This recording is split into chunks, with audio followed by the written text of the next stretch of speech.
ബംഗ്ലാദേശിലെ പ്രതിപക്ഷം ഇപ്പോൾ മാലദ്വീപിന് പഠിക്കുകയാണെന്ന് തോന്നുന്നു. ബംഗ്ലാദേശിൽ ഇപ്പോൾ ഉയർന്നു കേൾക്കുന്ന മുദ്രാവാക്യം ഇന്ത്യ ഔട്ട് എന്നാണ്.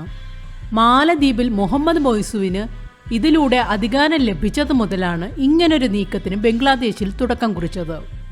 എന്നാൽ പ്രതിപക്ഷത്തിൻ്റെ ഈ നീക്കത്തെ ഷെയ്ഖ് ഹസീന പാടെ തള്ളിക്കളഞ്ഞു. ഷെയ്ഖ് ഹസീന ഇത്രയും നാളും സംരക്ഷിച്ചതും നാടിൻ്റെ വളർച്ചയ്ക്കുള്ള പിന്തുണ നൽകിയതുമെല്ലാം ഇന്ത്യയാണ്. ആ സത്യം ഒരിക്കലും ഷെയ്ഖ് ഹസീനയ്ക്ക് മറക്കാൻ കഴിയില്ല. അതുകൊണ്ടാണ് ബംഗ്ലാദേശിനെ ഇന്ത്യക്കെതിരെ തിരിക്കാനുള്ള ചൈനയുടെ പല കളികളും ഫലം കാണാതെ പോയത്. দেখলাম বিএনপির এক নেতা চাদর খুলে আগুন দিচ্ছে, ভারতীয় পণ্য ব্যবহার করবে না। এরপর আবার দেখা হলো কিছু চাদর কিনে এনে পড়ানো হলো। আচ্ছা, শীতকাল তো চলে গেছে, এখন চাদর পরে বেশি আর কি আসে যায়। ഇന്ത്യയെ ബോയ്ക്കോട്ട് ചെയ്യാൻ പറഞ്ഞ നേതാക്കളോട് ഷെയ്ഖ് ഹസീന ചോദിച്ചത് ഇത്രമാത്രം: നിങ്ങളുടെ ഭാര്യമാരുടെ കയ്യിൽ എത്ര സാരിയുണ്ട്? നിങ്ങൾ എന്തുകൊണ്ട് ഭാര്യയുടെ കയ്യിൽ നിന്നും ആ സാരിയൊക്കെ വാങ്ങി തീയിടുന്നില്ല? അതുപോലെ തന്നെ സുഗന്ധദ്രവ്യങ്ങളും ഉള്ളിയും വെളുത്തുള്ളിയും ഇഞ്ചിയും എല്ലാം അവിടുന്നല്ലേ ഇറക്കുന്നത്. കറികളിൽ ഇതൊന്നും വേണ്ടെന്ന് വയ്ക്കാത്തതെന്താ? ഏതായാലും ഈ കുത്തിത്തിരിപ്പിന് തുടക്കം കുറിച്ചത് BNP എന്ന പ്രതിപക്ഷ പാർട്ടിയാണ്. അവർക്കിപ്പോൾ ഇന്ത്യയെ ബോയ്ക്കോട്ട് ചെയ്യണം. പക്ഷേ ഇത് പറയുന്നത് പോലെ അത്ര എളുപ്പമായ കാര്യമല്ല.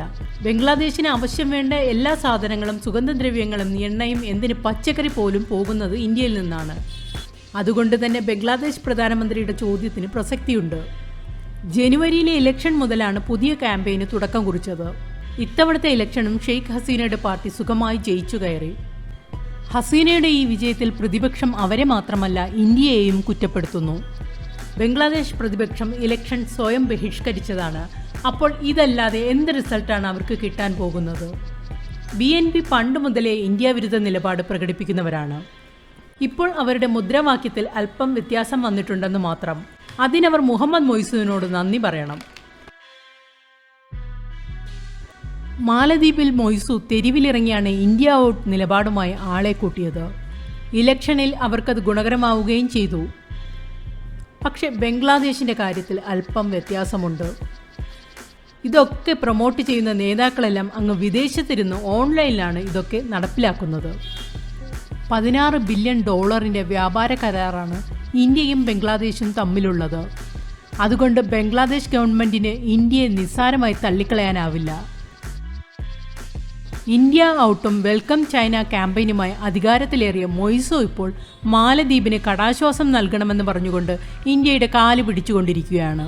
അതുപോലെ ഇന്ത്യയുമായുള്ള വ്യാപാര ബന്ധം ഉപേക്ഷിച്ച പാകിസ്ഥാൻ കടവും പട്ടിണിയും കാരണം ഇന്ത്യയുമായുള്ള വ്യാപാര ബന്ധം എങ്ങനെയെങ്കിലും പുനഃസ്ഥാപിച്ചു കിട്ടിയാൽ മതിയെന്ന അവസ്ഥയിലുമാണ്. അപ്പോഴാണ് ബംഗ്ലാദേശിലെ പ്രതിപക്ഷത്തിന് ഏത് വിധേനയും അധികാരത്തിലേറണം എന്ന മോഹവുമായി പുതിയ പരീക്ഷണങ്ങളുമായി രംഗത്തിറങ്ങിയിരിക്കുന്നത്. ഏതായാലും അധികാര കസേര എന്ന മോഹം പൂവണിയാൻ BNPക്ക് കുറേ കാലം കൂടി വെള്ളം കോരേണ്ടി വരും.